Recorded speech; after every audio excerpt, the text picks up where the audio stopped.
Every family has a silence, a question that never got a straight answer, a grandparent who changed the subject, a parent who said we don't really know, a family tree that simply stops at some point with no explanation of what came before. That silence isn't empty, it's information. And your surname, the name sitting on your ID, your mail, your birth certificate, has already been answering the question your family refused to. You just haven't known how to read it. Family silence about origins is not random, and it is almost never innocent. Across European and American history, the specific circumstances that caused families to stop talking about where they came from fall into recognizable patterns: poverty and shame, political repression, religious conversion under duress, transportation, displacement, and forced migration. The deliberate erasure of ethnic identity under colonial or occupying power. People didn't stop talking about their origins because the origins were boring. They stopped talking because the origins were dangerous, painful, or carried a stigma that the next generation was better off not inheriting. The Irish family in Boston that never mentioned County Mayo wasn't being mysterious. They were protecting their children from the psychological weight of famine, eviction, and crossing an ocean with nothing. The Scottish family in Virginia that didn't discuss the old country wasn't being secretive. They may have been the descendants of men transported as prisoners who had every reason to let that history disappear. The German-American family that anglicized their name to Smith in 1917 wasn't confused about their origins. They were surviving a moment in American history when having a German surname was enough to get your windows broken. Silence is always a response to something, and your surname carries the echo of whatever that something was. Encoded in its structure, its language of origin, its geographic distribution, and the specific historical moment when it fossilized into the form you're carrying today, the first thing your surname tells you is which language it comes from. And that single fact alone narrows your ancestral origin to a specific geographic and cultural zone with remarkable precision.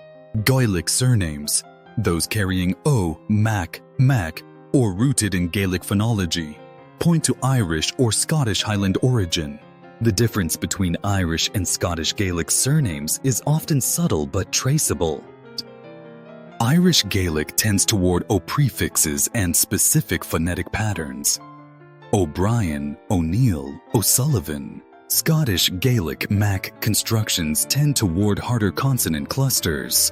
MacGregor, MacDonald, Mackenzie. Norse surnames: carrying son, Sen, Vic, Bjorn, Ulf, point to Scandinavian origin, but also potentially to Viking settlement zones across northern Britain, Ireland, and Normandy. A son surname in a family with no known Scandinavian connection, but deep roots in the Scottish Islands or northern England, may be pointing at Viking settlement that predates any family memory by 1,000 years. Anglo-Saxon surnames. Occupational names like Smith, Miller, Cooper, Fletcher, or location-based names like Hill, Brook, Moor, Wood, point to pre-Norman English origin. These are among the oldest hereditary surnames in the English-speaking world, many of them fossilizing in the 12th and 13th centuries, when English administrative systems began requiring fixed family names for tax and census records. Norman French surnames. D prefixes. Place name roots corresponding to Normandy locations. Fits. Constructions. Point to the post-1066 Norman ruling class and its descendants across Britain, Ireland, and the wider medieval world. Hebrew and Ashkenazi Jewish surnames, Cohen, Levy, Goldstein, Rosenberg, carry a completely different kind of silence. Many Ashkenazi families adopted or were assigned hereditary surnames only in the late 18th and early 19th centuries, under administrative mandate from the Austro-Hungarian and Russian empires. The surname your Ashkenazi ancestor chose, or was given, at that moment is itself a historical document of the pressures they were operating under. Some surnames are straightforward, others are deliberately disguised, anglicized, translated, phonetically approximated, or simply invented to replace something that was no longer safe to carry. The anglicization of Irish and Scottish Gaelic surnames is the most documented example. O'Brien became Brian, then Bryant, then, in some American records, simply Brian with no O prefix at all. McCarthy became McCarthy, then Carthy, then in some immigration records, Carty, each step further from the original Gaelic form, each step carrying less visible information about its origin. This process was not always voluntary. English colonial administration in Ireland and Scotland actively imposed anglicized forms on Gaelic names in legal and administrative records, meaning that even families who wanted to preserve the original form found it officially replaced over time. If your surname seems like an anglicized version of something older, if it sounds vaguely Celtic but doesn't quite fit any obvious pattern, there is almost certainly a Gaelic original underneath it. The translation of surnames by meaning is less well known but equally significant. Families who wanted to assimilate into English-speaking society sometimes translated their surname directly rather than phonetically approximating it. A German family named Müller became Miller. A Dutch family named Smit became Smith. A Gaelic family named Mac and Gabine, meaning son of the blacksmith, became Smith or Smithson, with no visible trace of the Gaelic original remaining. These translation surnames are the hardest to trace because the name itself gives you no phonetic clue about what it replaced. A Smith family in Massachusetts could be English, German, Dutch, Gaelic, Swedish, or any other language group that had a word for blacksmith, all of them converging on the same English occupational surname, with their individual origins completely obscured. There is a specific category of surname silence that goes beyond mere anglicization or translation. These are the surnames that carry direct historical trauma, names that were changed not for convenience or assimilation, but because carrying the original name was actively dangerous. Jewish families fleeing pogroms in Eastern Europe in the late 19th and early 20th centuries frequently changed their surnames on arrival at Ellis Island. Sometimes voluntarily, sometimes because immigration officials recorded phonetic approximations that bore little resemblance to the original. A family named Goldenberg might arrive as Goldberg. A family named Rabinowitz might become Robbins. The change was often small enough that it looked accidental. It was rarely accidental. German and Austro-Hungarian immigrants in America who anglicized their names around the time of the First World War were responding to a wave of anti-German sentiment that turned their surnames into targets. Müller became Miller. Schmidt became Smith. Braun became Brown. Families that had been proudly German-American for 2 or 3 generations quietly shed the visible markers of that identity within a single decade.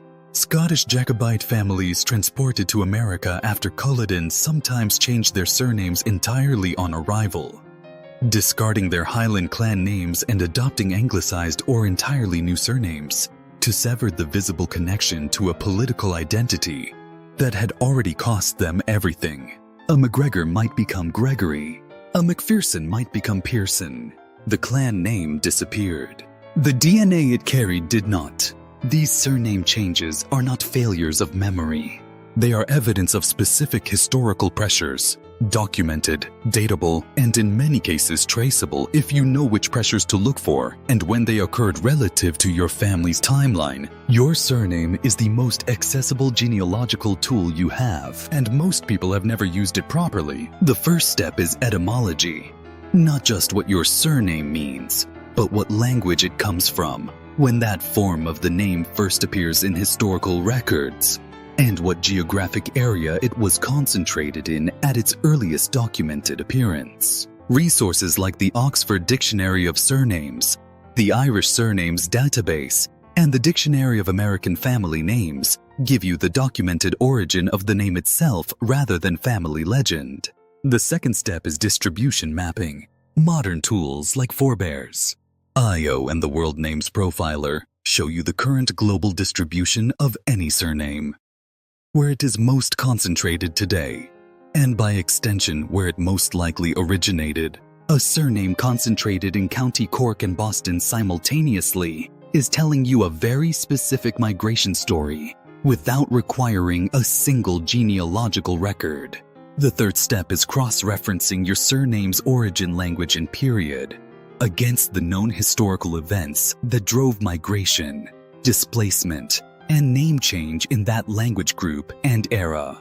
If your surname is Gaelic in origin and your family appears in American records in the 1840s and 1850s, the famine is the most statistically likely explanation for why they left. If your surname is German in origin and your family appears in Pennsylvania records in the early 1700s, you are almost certainly looking at the wave of Palatine German refugees who fled religious repression in the Rhine Valley and were resettled in the American colonies under British sponsorship. The silence your family kept wasn't about forgetting, it was about surviving.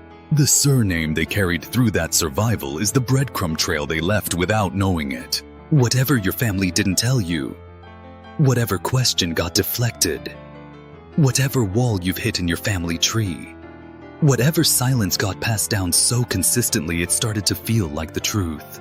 Your surname has been holding the answer the whole time. It was never just a name, it was a compressed history of where your bloodline came from, what it survived, and what it had to become to get to you. Start reading it. Subscribe, see ya.